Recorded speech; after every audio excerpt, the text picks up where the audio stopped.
The hotly contested Washington Senate race is officially over. NBC News is projecting Democratic Senator Patty Murray the winner. Murray beat back a tough challenge in the midterm elections from Republican Dino Rossi, winning about 51% of the vote. Rossi conceded in a statement on his website and offered Senator Murray his congratulations. President Obama campaigned for Murray twice in Seattle during her campaign. Murray addressed her supporters late last night, and the win means a fourth term for the senator. Thank you so much. I am just deeply honored, and I want to thank all of the voters of Washington for this tremendous opportunity to once again be the voice for all of you and to go back to the other Washington and fight and be your advocate and make sure that the policies that we pass in Washington, D.C. work for the people of Washington State. The polls have been closed for more than 48 hours, but the state Senate race in Jackson County still isn't over. Political newcomer Dave Dotterer was ahead, and election night and into Wednesday afternoon. But late Wednesday night, incumbent Alan Bates took the lead. The question now, with just a couple hundred votes separating the two men, will there be a recount? The current 1/5 of 1% would be about 96 votes. So that is what would trigger an automatic recount. The county will finalize numbers and release the final certified results on November 22nd. Well, this morning, Oregonians finally know John Kitzhaber will lead the state as the next governor-elect. NBC5's Dan Joseph brings us this report. I just feel so blessed to have gone through these past 11 months. My family and I have made thousands of friends across Oregon. It's just been an incredible experience for all of us, and we have a great state.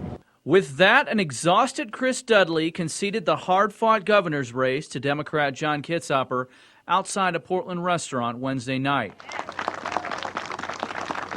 This morning at 10, the governor-elect accepted victory. Look, we have some big challenges here in the state of Oregon. The challenges aren't blue. The challenges aren't red. Hell, they're green. And we have well, maybe orange too. And we have an opportunity to fix them together, and we need to basically not let our future be defined by the past.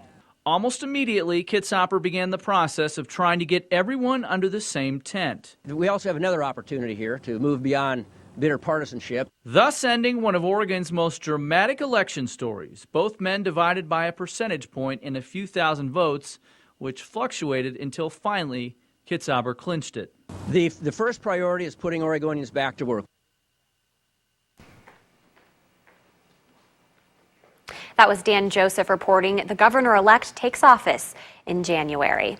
Well, this is not his first rodeo by any measure. John Kitzhaber was governor for 2 terms in 1994 and again in 1998. He served in the State House of Representatives in 78, and then he was reelected to, or now this will be his 4th term. I'm sorry. Yes, there we go. Medford police tapped into a theft in progress, and now many are wondering if it could be related to a string of robberies in recent months. It happened in East Medford in the parking lot of the Motel 6 and the Travel Lodge yesterday morning. Officers were alerted to a break-in in progress, and when police arrived, they spotted 2 hooded men in their early 20s taking things out of a car they had broken into. The thieves immediately dropped the stolen loot and sprinted toward Bear Creek Park, outrunning police. The suspects are still on the loose.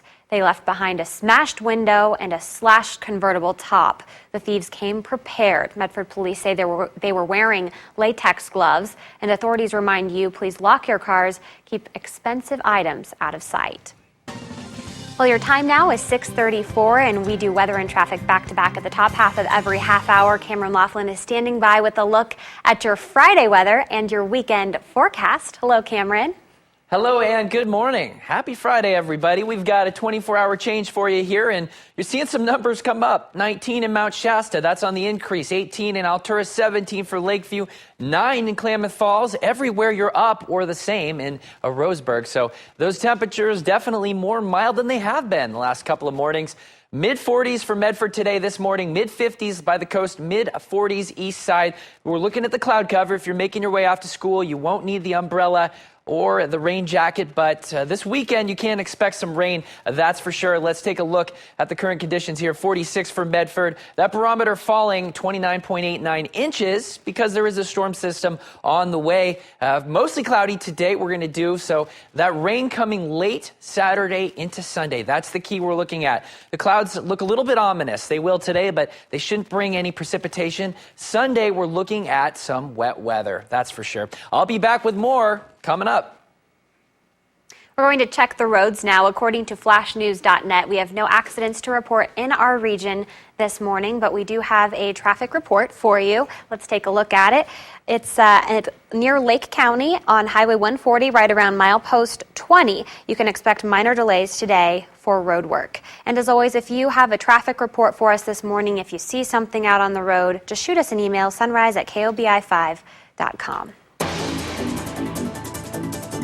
Today is the day we find out how many people found or lost jobs last month. Economists aren't predicting much change as President Obama heads overseas to look for American jobs in Asia. Tracy Potts is in Washington this morning with our story.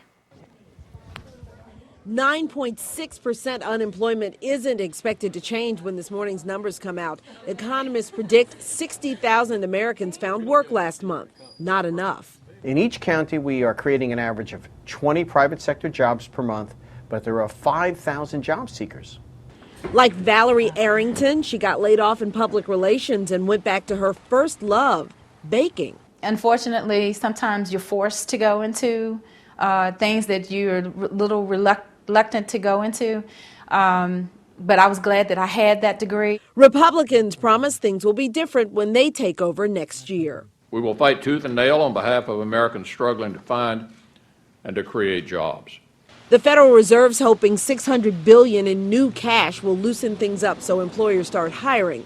Today, President Obama heads to Asia, hoping to secure new trade deals that'll put Americans to work.